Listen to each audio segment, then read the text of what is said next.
मेरो आमालाई मैले निवेदन लिएर नाक लामो बनाइदिएँ आमा भनेर मैले जन्मिनु पर्थ्यो? नाक थेप्चे लिएर आएँ त म, होइन?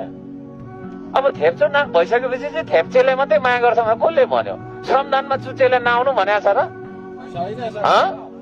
कसैले भनेको छ? यहाँ भनेको छ काठमाडौँमा?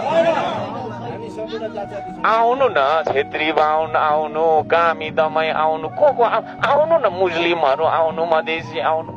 श्रमदानमा चाहिँ खालि त्यो नाक थेप्चे मात्रै आइरहेछ अनि त्यहाँ देख्दो रहेछ श्रमदान त यो नाक थेप्चेको पार्टी रहेछ। होइन है, त्यस्तो होइन, त्यसो नभन्नुहोस्। तर म जातीय विभेदको विरोध चाहिँ गर्छु फेरि, किनभने हामी एउटा मान्छे हो, मान्छेले मान्छे जस्तो व्यवहार गर्नुपर्छ। म त श्रमदानमा नि सर्प भेटिँदाखेरि पनि सर्पलाई यसो गरेर पर लानुपर्छ है भन्ने मान्छे हो। श्रम संस्कृति पार्क भन्ने पार्कको बारेमा सुन्नुभयो होला। त्यहाँ अधिकांश के अरे फलफुलको बिरुवा छ। त्यो फलफुल चाहिँ मैले भानुचोक झर्ने छाताचोक भरि तपाईँको फैलिएको बाँदरको लागि रोपिदिएको। यसपालि थुप्रो तपाईँको अम्बक फल्यो, कम त खाए बाँदरले।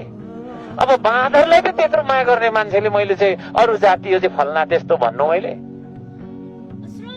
कसरी त्यस्तो भयो? कसले भन्यो? त्यो श्रमवादी मान्छेले होइन, श्रम संस्कृतिवादी मान्छेले श्रमको कुरा गर्छ है। छेत्रीले रोप्दाखेरि पनि मकै नै हो, बाहुनले रोप्दा पनि मकै नै हो, राईले रोप्दा पनि मकै नै हो, होइन? तपाईँको छैन मकै उसले रोप्यो भने त्यहाँबाट छैन प्रकृतिले मकै नै फलाउने होला नि त, होइन? प्रकृतिले धान फलाउँछ मकै रोप्दा? फलाउँछ त? फलाउँदैन। प्रकृतिले विभेद गर्दैन भने प्रकृतिवादी मान्छेले विभेद गर्न मिल्छ? मिल्दैन।